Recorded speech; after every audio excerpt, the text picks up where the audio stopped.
ಮಾಡ್ತಾರೆ. ಇವಾಗ ನೀವು ನನ್ನ ಸಬ್ಸ್ಕ್ರೈಬ್ ಮಾಡ್ಕೊಳ್ಳಿ, ಯಾಕಂದರೆ ನೆಕ್ಸ್ಟ್ ವಿಡಿಯೋ ಇನ್ನೂ ಅದ್ಭುತವಾಗಿರುತ್ತೆ.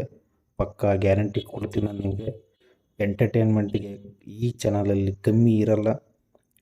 ಮುಂದೆ ಅದ್ಭುತವಾದಂಥ ವಿಡಿಯೋನ ಕೊಡ್ತಾನೆ ಇರ್ತೀನಿ. ಅದಕ್ಕೆ ದಯವಿಟ್ಟು ಸಬ್ಸ್ಕ್ರೈಬ್ ಮಾಡಿ. ಒಂದು ತಮ್ನೇಲ್ನ ಯೂಟ್ಯೂಬಲ್ಲಿ ನಿಮ್ಮ ತಮ್ನೇಲ್ ಚೆನ್ನಾಗಿದ್ದರೆ ಪಟ್ ಅಂತ ಕ್ಲಿಕ್ ಮಾಡ್ತಾರೆ. ನೀವು ನಾನು ವಿಡಿಯೋ ಕ್ಲಿಕ್ ಮಾಡಿದ ಕಾರಣನೇ ಅದೇ. ತಮ್ನೇಲ್ನ ಎಡಿಟ್ ಮಾಡಿದೆ, ಇನ್ನೂ ಪ್ರೊಫೆಷ್ನಲಾಗಿ ಮಾಡೋಕ್ಕೆ ಬರಲ್ಲ, ಬಟ್ ಮುಂದೆ ಮಾಡೇ ಮಾಡ್ತೀನಿ. ಅದು ನನ್ನ ಹತ್ರ ಒಂದು ಇದೆ, ಪಕ್ಕಾ ಮಾಡ್ತೀನಿ ಅನ್ನೋ ಹಠ ಇದೆ, ಮಾಡ್ತೀನಿ. ಕ್ಯಾಮ್ರಾ ಮುಂದೆ ಮಾತಾಡೋನೆಲ್ಲ ಯೂಟ್ಯೂಬರ್ ಆಗಲ್ಲ. ಆಡಿಯನ್ಸ್ ಮೈಂಡ್ನ ಕನೆಕ್ಟ್ ಆಗೋ ಥರ ಕಂಟೆಂಟ್ ಮಾಡಬೇಕು, ಅವನು ಯೂಟ್ಯೂಬರ್ ಆಗೋಕ್ಕೆ ಸಾಧ್ಯ. ಫಾರ್ ಎಕ್ಸಾಂಪಲ್ಲು ಡಾಕ್ಟರ್ ಬೋ ಅವರು ಮಾಡ್ತಾರೆ. ಕರ್ನಾಟಕದಲ್ಲಿ ಇಂಥವ್ರಿಗೆ ಅವ್ರಿಗೆ ಗೊತ್ತಿಲ್ಲ ಅನ್ನೋಂಗಿಲ್ಲ, ಎಲ್ರಿಗೂ ಗೊತ್ತು. ಅವ್ರ ವೀಡಿಯೋಸ್ ಯಾವಾಗ ಬಿಡ್ತಾರೆ ಅಂತ ಇಡೀ ಕರ್ನಾಟಕನೇ ಕಾಯ್ತಾ ಇರುತ್ತೆ.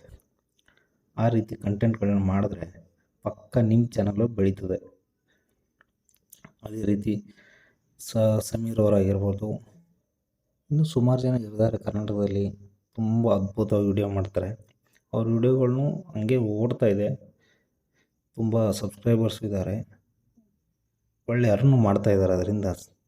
ಹಾಗಾಗಿ ಯಾವುದೇ ಒಂದು ಕೆಲಸಕ್ಕೆ ಕೈ ಹಾಕಿದ್ಮೇಲೆ ಅದನ್ನು ಬಿಡೋಕ್ಕೆ ಹೋಗ್ಬಾರ್ದು.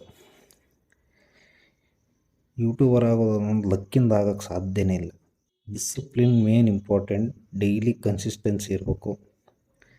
ಪ್ರತಿ ವಿಡಿಯೋದಿಂದ ನೆಕ್ಸ್ಟ್ ವಿಡಿಯೋಗೆ ಇಂಪ್ರೂವ್ಮೆಂಟ್ ಇರಲೇಬೇಕು, ಆವಾಗ ಮಾತ್ರ ಸಾಧ್ಯ. ಇಲ್ಲ ಅಂದರೆ ನಿಮ್ಮ ವಿಡಿಯೋಸ್ 1000 ಮಾಡಿದ್ರು ವ್ಯೂಸ್ 500 100ರಲ್ಲೇ ಇರುತ್ತೆ. ಹಾಗಾಗಿ ಸಕ್ಸಸ್ನ ಒಂದೇ ದಿನಕ್ಕೆ ಬರೋದಿಲ್ಲ, ಒಂದು ದಿನ ಆಗುತ್ತೆ. ಅಲ್ಲಿವರೆಗೂ ವೇಟ್ ಮಾಡಬೇಕು, ಇವತ್ತೇ ಸ್ಟಾರ್ಟ್ ಮಾಡಬೇಕು. ಯಾಕಂದರೆ ಕರ್ನಾಟಕದ ಬಿಗ್ಗೆಸ್ಟ್ ಯೂಟ್ಯೂಬರು ನಾನೇ ಆಗಿರ್ಬೋದು, ನೀವೇ ಆಗಿರ್ಬೋದು. ಅದಕ್ಕೋಸ್ಕರ ಯಾರು ಟೈಮ್ ವೇಸ್ಟ್ ಮಾಡಬೇಡಿ. ಕಂಟೆಂಟ್ ಕ್ರಿಯೇಟ್ ಮಾಡೋರು ಇವತ್ತಿಂದನೇ ಸ್ಟಾರ್ಟ್ ಮಾಡಿ.